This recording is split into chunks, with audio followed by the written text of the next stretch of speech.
Assalamualaikum warahmatullahi wabarakatuh. Selamat berjumpa kawan-kawan, teman-temanku semuanya. Semoga kali ini selalu sehat dan tetap bersemangat. Kembali Mbah Gabus Channel akan memberikan cara atau tips mudah, yaitu memotong styrofoam yang sederhana tapi hasilnya rapi dan bagus. Untuk itu, sebelum melakukan pemotongan, saya akan membuat sketsanya dulu. Nah teman-teman sekalian, sebelum melakukan pemotongan saya perkenalkan alatnya, yaitu ada amplas, kemudian ada tang, ada cutter atau silet besar dan kecil, juga kawat tembaga, obeng, dan tang penjepit. Alat tersebut adalah sebuah alat yang akan digunakan untuk memotong styrofoam. Dan pemotongan kali ini teman-teman, saya menggunakan alat pemanas yaitu solder, dengan membuat satu perubahan, yaitu modifikasi mata solder dengan kawat tembaga. Baiklah teman-teman, langsung saja kita praktekkan ya. Kita lihat bagaimanakah nanti ketika styrofoam tebalnya 2 cm dipotong dengan modifikasi solder, yaitu mata solder dari kawat tembaga. Ya, kita lihat sendiri, ternyata pemotongannya begitu mudah dan sangat rapi kayaknya ya. Ya, kita lihat saja. Nah, untuk pemotongan kali ini memang saya menggunakan cara yang spesial dan cara yang sangat mudah. Coba kita lepas dulu bagaimanakah hasilnya. Ternyata sesuai dengan keinginan kita, rapi dan bagus.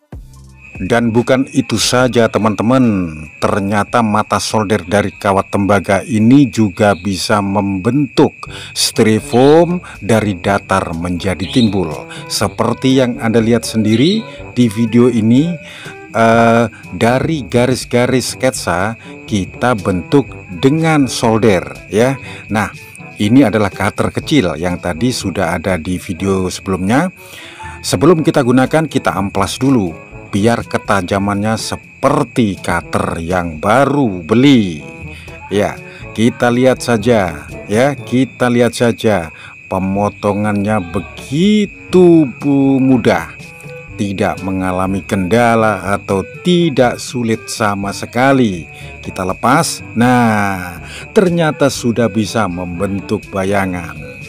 Nah, ini berikutnya tentang lingkaran di ukelnya ukiran ini. Kita lihat ya, cara memotongannya hanya di sampingnya saja. Memang teman-teman, daripada kita buang silet yang sudah kita gunakan, ketika silet ini agak tumpul ya, pesan saya jangan dibuang. Cukup diamplas atau diasah dengan kertas gosok.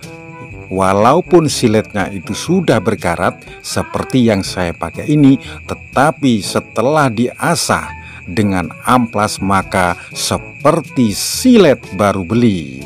Jadi kita lebih irit, lebih efisien.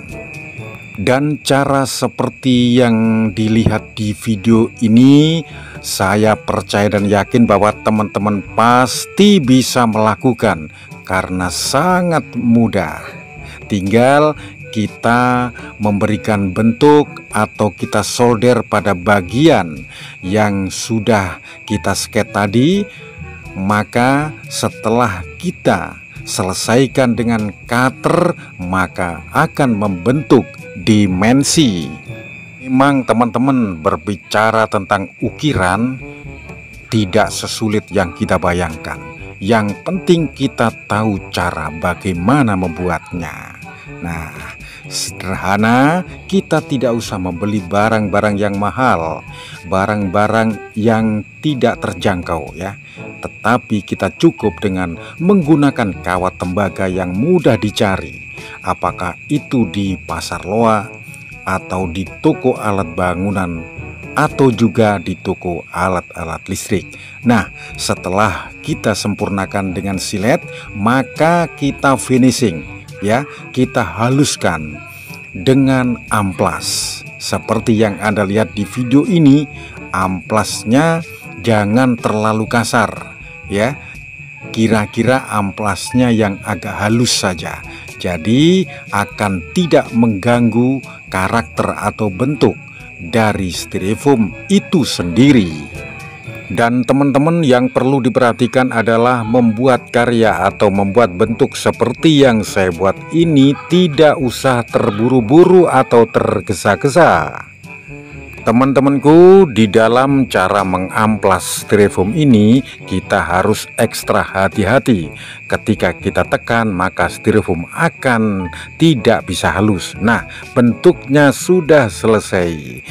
Untuk memberikan variasi boleh kita tambahkan dimensi yang lain, yaitu bagian-bagian yang sekiranya penting untuk kita solder lagi. Seperti yang Anda lihat ini, di sekitar ukel itu saya bentuk kembali, dibentuk sesuai yang kita inginkan.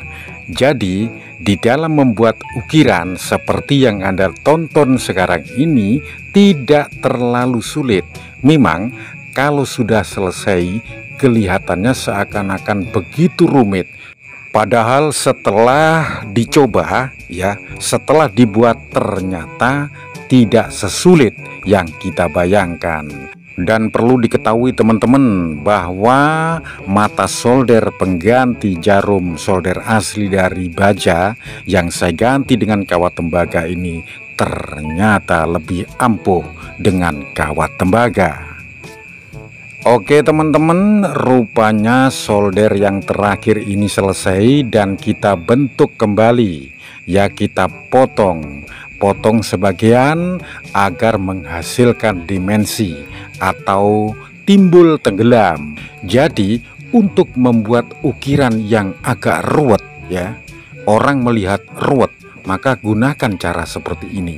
Hanya dengan bantuan solder dengan modifikasi kawat tembaga, maka akan bisa membentuk karya sesuai yang kita inginkan. Untuk itu, bagi teman-teman yang hobi dengan memotong styrofoam, apakah itu membuat huruf, membuat karya-karya bentuk ukiran seperti yang saya buat ini, bisa menggunakan mata solder sebagai jarum pemotong yang paling ampuh. Nah teman-temanku semuanya, demikian yang dapat saya sampaikan. Semoga apa yang ada di video ini bermanfaat. Kurang lebihnya saya mohon maaf. Jangan lupa sebagai rasa persahabatan, tekan like, komen, dan subscribe Bagabus Channel. Sampai jumpa pada video berikutnya.